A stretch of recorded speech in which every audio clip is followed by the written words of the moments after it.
नमस्कार दोस्तों, शास्त्र ज्ञान में आपका स्वागत है। मैं बहुत खुश हूँ कि आप आज हमारे साथ हैं। अगर आपने अभी तक चैनल को सब्सक्राइब नहीं किया है तो जल्दी से करें ताकि आप हमारे सबसे नवीन अपडेट्स को मिस न करें। मैं यह कहना चाहता हूँ कि आप सभी का धन्यवाद करता हूँ जो इस समृद्धि भरे समुदाय का हिस्सा बने हैं। आपका समर्थन हमारे लिए अत्यंत महत्वपूर्ण है और यही हमारे चैनल को मजबूती देता है। बिना और कुछ कहे चलिए शुरू करते हैं। ब्रह्मा पुराण ग्रंथ का आज 26वां दिवस है, लेकिन इससे पहले इस वीडियो को लाइक करना न भूलें और नीचे अपनी राय देने के लिए कमेंट करें। मुझे आपसे बात करना बहुत पसंद है और यह वाकई मेरे चैनल को एक जीवंत अवस्था का स्थान बनाता है। तो बिना किसी देरी के चलिए शुरू करते हैं। कल हमने देखा ग्रहों तथा भुवः आदि लोकों की स्थिति, श्री विष्णु शक्ति का प्रभाव तथा शिशुमार चक्र का वर्णन। आज देखिए तीर्थ वर्णन तथा भारतवर्ष का वर्णन। मुनियों ने कहा, धर्म के ज्ञाता सूत जी, पृथ्वी पर जो जो पवित्र तीर्थ और मंदिर हैं, उनका वर्णन कीजिए। इस समय हमारे मन में उन्हीं का वर्णन सुनने की इच्छा है। लोमहर्षण जी बोले, जिसके हाथ पैर और मन काबू में हो तथा जिसमें विद्या तप और कीर्ति हो, वह मनुष्य तीर्थ के फल का भागी होता है। पुरुष का शुद्ध मन, शुद्ध वाणी तथा वश में की हुई इंद्रियां, ये शारीरिक तीर्थ हैं जो स्वर्ग का मार्ग सूचित करती हैं। भीतर का दूषित चित्त तीर्थ स्नान से शुद्ध नहीं होता। जिसका अंतःकरण दूषित है, जो दंभ में रुचि रखता है तथा जिसकी इंद्रियां चंचल हैं, उसे तीर्थ, दान, व्रत और आश्रम भी पवित्र नहीं कर सकते। मनुष्य इंद्रियों को अपने वश में करके जहाँ जहाँ निवास करता है, वहीं वहीं कुरुक्षेत्र, प्रयाग और पुष्कर आदि तीर्थ वास करने लगते हैं। विज्वरों, अब मैं पृथ्वी के पवित्र तीर्थों और मंदिरों का संक्षेप से वर्णन आरंभ करता हूँ, सुनो। पुष्कर, नैमिषारण्य, प्रयाग, धर्मारण्य, धेनुक, चंपकारण्य, सैंधवारण्य, मगधारण्य, दंडकारण्य, गया, प्रभास, श्रीतीर्थ, कनखल, भृगुतुंग, हिरण्याक्ष, भीमारण्य, कुशस्थली, लोहाकुल, केदार, मंदरारण्य, महाबल, कोटितीर्थ, रूपतीर्थ, शुकर, चक्रतीर्थ, योगतीर्थ, सोमतीर्थ, शाखोटक, कोकामुख, बद्रीशैल, तुंगकूट, स्कंदाश्रम, अग्निपद, पंचशिख, धर्मोद्भव, बंध प्रमोचन, गंगाद्वार, पंचकूट, मध्यकेसर, चक्रप्रभ, मतंग, कुशदंड, दंष्ट्राकुंड, विष्णुतीर्थ, सार्वकामिक तीर्थ, मत्स्यतिल, ब्रह्मकुंड, वहनिकुंड, सत्यपद, चतु, स्रोत, चतु, श्रृंग, द्वादशधार, मानस, स्थूलभृंग, स्थूलदंड, उर्वशी, लोकपाल, मनुवर, सोमशैल, सदाप्रभ, मेरुकुंड, सोमाभिषेचन तीर्थ, महास्त्रोत, कोटर, पंचधार, त्रिधार, सप्तधार, एकधार, अमरकंटक, शालग्राम, कोटिद्रुम, बिल्वप्रभ, देवहद, विष्णुहद, शंखप्रभ, देवकुंड, वज्रायुध, अग्निप्रभ, पुनाग, देवप्रभ, विद्याधर तीर्थ, गांधर्व तीर्थ, मणिपुर गिरी, पंचहृद, पिंडारक, मलव्य, गोप्रभाव, गोवर, वटमूल, स्नानदंड, विष्णुपद, कन्याश्रम, वायुकुंड, जम्बूमार्ग, गभस्ति तीर्थ, यजातितन, भद्रवट, महाकालवन, नर्मदा तीर्थ, तीर्थवत्र, अर्बुद, पिंड तीर्थ, वासिष्ठ तीर्थ, पृथुसंगम, दौर्वासिक, पिंजरक, ऋषितीर्थ, ब्रह्मतुंग, वसुतीर्थ, कुमारिक, शक्रतीर्थ, पंचनद, रेणुका तीर्थ, पैतामह, विमल तीर्थ, रुद्रपाद, मणिमान, कामाख्य, कृष्ण तीर्थ, कुलिंगक, यजन तीर्थ, याजन तीर्थ, ब्रह्म वालुक, पुष्पन्यास, पुंडरीक, मणिपुर, दीर्घसत्र, हयपद, अनशन तीर्थ, गंगोद्भेद, शिवोद्भेद, नर्मदोद्भेद, वस्त्रापद, दारुबल, छायारोहण, सिद्धेश्वर, मित्रयल, कालिकाश्रम, वटावट, भद्रवट, कौशाम्बी, दिवाकर, सारस्वतद्वीप, विजयतीर्थ, कामतीर्थ, रुद्रकोटि, सुमंस तीर्थ, समंत पंचक, ब्रह्मतीर्थ, सुदर्शन तीर्थ, पारिप्लव, पृथुदक, दशाश्वमेधिक, साक्षिद, विजय, पंचनद, वाराह, यक्षिणी हद, पुंडरीक, सोमतीर्थ, मुंजवट, बद्रीवन, रत्नमूलक, स्वर्लोकद्वार, पंचतीर्थ, कपिला तीर्थ, सूर्य तीर्थ, शकिनी तीर्थ, गोभवन तीर्थ, यक्षराज तीर्थ,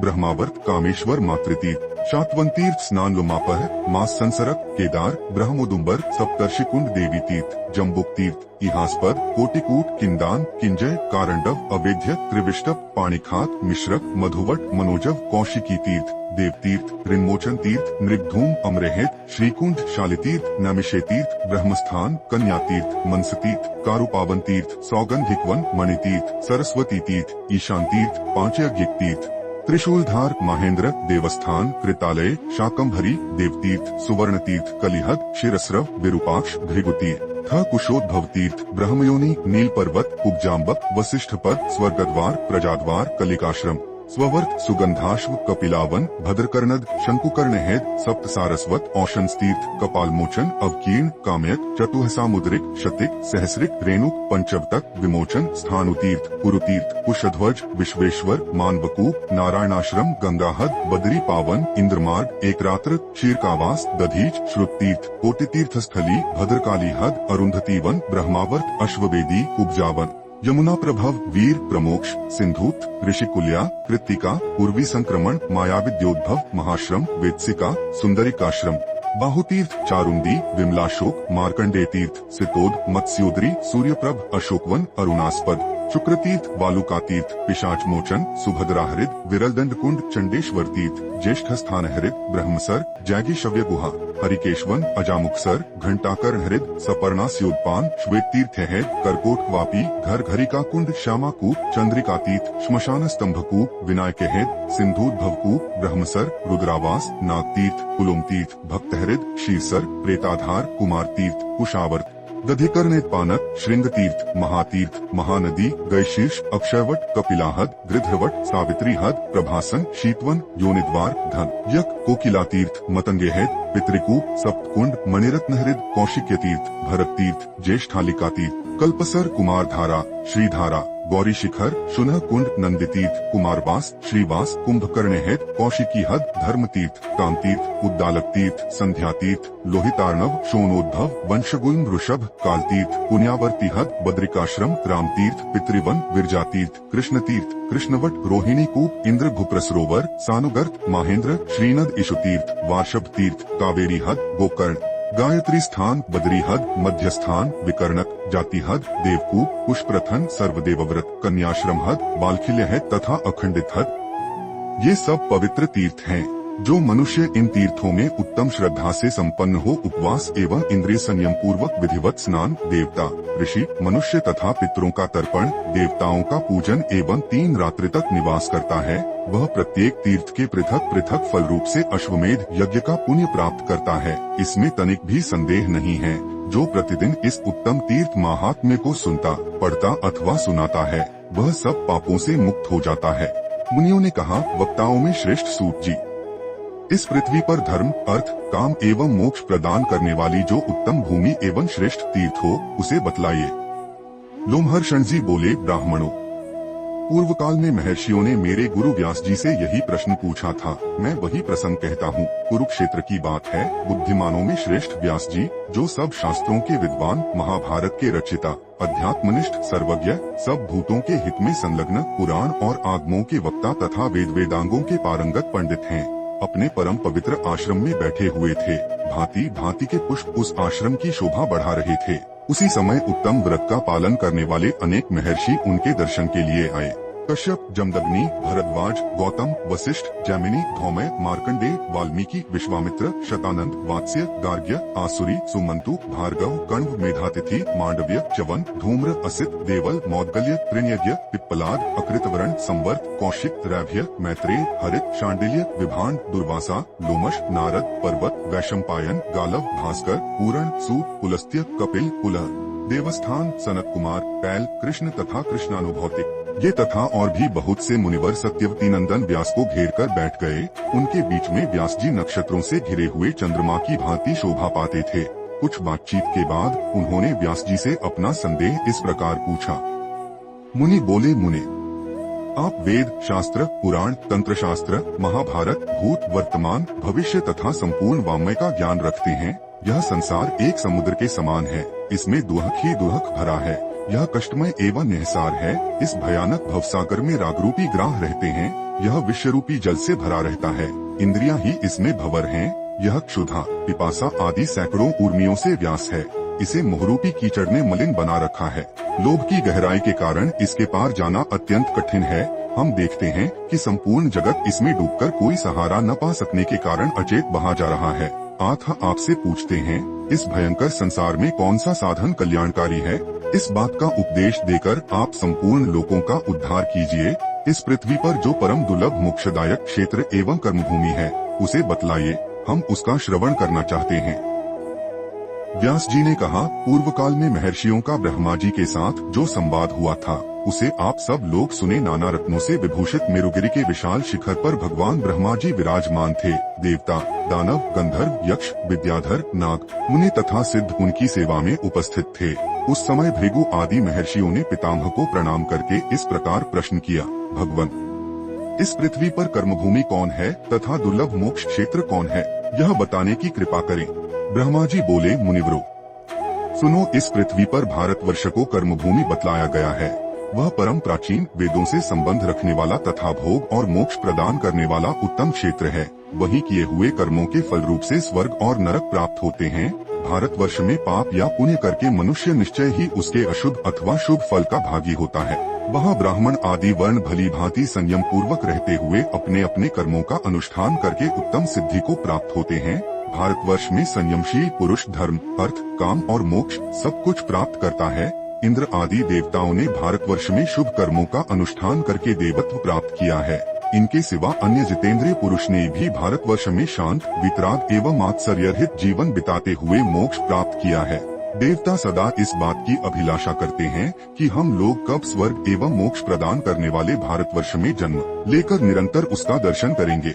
इसके पूर्व में किरात और पश्चिम में यवन रहते हैं। मध्य भाग में ब्राह्मण, क्षत्रिय, वैश्य तथा शूद्रों का निवास है। वे क्रमशः यज्ञ, युद्ध और व्यापार आदि विशुद्ध कर्मों के द्वारा अपने को पवित्र करते हैं। उनका जीवन निर्वाह भी इन्हीं कर्मों से होता है। यहाँ किया हुआ पुण्य सकाम होने पर स्वर्ग आदि का तथा निष्काम होने पर मोक्ष का साधक होता है। इसी प्रकार पाप भी अपना फल प्रदान करता है। महेंद्र, मलय, शक्तिमान, ऋक्ष पर्वत, विंध्य और पारियात्र ये ही 7 यहाँ कुल पर्वत हैं। उनके आसपास और भी हजारों पर्वत हैं। वे सभी विस्तृत, ऊंचे और रमणीय हैं। उनके शिखर भांति भांति के और सुंदर हैं। कोलाहल, वैभराज, मंदर, दुर्दुराचल, वातंधय, वैद्युत, मैनाक, सुरस, तुंगप्रस्थ, नागगिरी, गोधन, पांडुराचल, पुष्पगिरी, वैजंत, रैवत, अर्बुद, ऋष्यमुख, गोमंत, कृतशैल, कृताचल, श्री पर्वत, चकोर तथा अन्य अनेक पर्वत ऐसे हैं जिनसे मिले हुए म्लेच्छ आदि जनपद पृथक पृथक बसे हुए हैं। वहाँ के लोग जिन श्रेष्ठ नदियों का जल पीते हैं उनके नाम इस प्रकार जानो, गंगा, सरस्वती, सिंधु, चंद्रभागा, चनाब, यमुना, शतद्रु, सतलज, विपाशा, व्यास, वितस्ता, झेलम, इरावती, रावी, कुहू, गोमती, धूतपापा, बाहुदा, दृषद्वती, देविका, चक्षु, निश, खीवा, गंडकी तथा कौशिकी ये हिमालय की घाटी से निकली हुई नदियाँ हैं। देवस्मृति, देववती, वातघ्नी, सिंधु, वेण्या, चंदना, सदानीरा, मही, चर्मनवती, चंबल, ऋषि, विदिशा, वेदवती, क्षिप्रा तथा अवंती ये पारियात्र पर्वत का अनुसरण करने वाली नदियां हैं। शोणा, सोन, महानदी, नर्मदा, सुरक्षा, क्रिया, मंदाकिनी, दशार्णा, चित्रकूटा, चित्रोत्पला, वेत्रवती, बेतवा, कर्मोदा, पिशाचिका, अतिलघुश्रोणी, विपापमा, शैवला, सधेरुजा, शक्तिंती, शकुनी, त्रिदिवा, क्रमो तथा वेगवाहिनी ये नदियां ऋक्ष पर्वत की संतानें हैं। चित्रा, पयोष्णी, निर्विंध्या, तापी, वेणा, वैतरणी, सिनीबाली, कुमुदवती, तोया, महागौरी, दुर्गा तथा अंतशिला ये पुण्यशिला सरिताएं विंध्याचल की घाटियों से निकली है। गोदावरी, भीमरथी, कृष्णवेणा, तुंगभद्रा, सुप्रयोगा तथा पापनाशिनी ये श्रेष्ठ नदियां सह्यगिरी की शाखा से प्रकट हुई हैं। कृतमाला, ताम्रपरी, पुष्पवती, उत्पलावती ये शीतल जल वाली पवित्र नदियां मलयाचल से निकली हैं। पितृकुल्या, सोमकुल्या, ऋषिकुल्या, वंजुला, त्रिदिवा, लांगलिनी तथा वंशक्रा इनका प्राकट्य महेंद्र पर्वत से हुआ है। सुविकाला, कुमारी, मनुगा, मंदगामिनी, क्षया और पलाशिनी ये शुक्तिमान पर्वत से निकली हैं। समुद्र में मिलने वाली सभी नदियां पुण्यसलिला, सरस्वती तथा गंगा के समान हैं। सभी इस विश्व की जननी एवं पापहारिणी मानी गई हैं। इनके अतिरिक्त भी सहस्रों छोटी छोटी नदियां बताई गई हैं, जिनमें से कुछ तो केवल वर्षा काल में बहती हैं और कुछ सदा ही जल से पूर्ण रहती हैं। मत्स्य, मुकुटकुल्य, कुंतल, काशी, कोसल, अंध्रक, कलिंग, शमक तथा वृक ये प्रायः मध्य देश के जनपद बताए गए हैं। सपर्वत के उत्तर का प्रदेश जहाँ गोदावरी नदी बहती है संपूर्ण भूमंडल में सर्वाधिक मनोरम है। वानप्रस्थ और संन्यास आश्रम के धर्मों का पालन करने से जो फल होता है, कुआं, बावली आदि खुदवाने, बगीचे लगाने, यज्ञ करने तथा अन्य शुभ कर्मों के अनुष्ठान से जो फल मिलता है वह सब केवल भारतवर्ष में ही सुलभ है। ब्राह्मणों, भारतवर्षक समस्त गुणों का वर्णन करने में कौन समर्थ हो सकता है। इस प्रकार मैंने भारतवर्ष का वर्णन किया। यह सबसे उत्तम, सब पापों का नाश करने वाला, पवित्र, धन्य तथा बुद्धि को बढ़ाने वाला है। जो सदा अपनी इंद्रियों को वश में रखकर इस प्रसंग का पाठ या श्रवण करता है, वह सब पापों से मुक्त हो भगवान विष्णु के लोक में जाता है। उम्मीद है कि आपने आज के वीडियो का आनंद लिया होगा। अगर आपने कुछ सीखा तो वीडियो को लाइक करें और इसे अपने दोस्तों के साथ शेयर करें। अगर आपने अभी तक सब्सक्राइब नहीं किया है तो जल्दी से करें और हमारे शास्त्र ज्ञान समुदाय में शामिल हों। हम हर रोज हमारे शास्त्रों के रोचक वीडियो में कुछ न कुछ सीखते हैं और मुझे आपको इस सफल यात्रा में साथी बनाकर खुशी होगी। आपने मेरे साथ यह समय बिताया। आपका समर्थन हमारे चैनल की धड़कन है और मैं हर एक आपके लिए बनाए गए वीडियो में यही प्राप्त करना चाहता हूँ। मिलते हैं अगले वीडियो में, तब तक के लिए जय श्री राम, जय श्री कृष्ण, हर हर महादेव, जय बजरंग बली। धन्यवाद।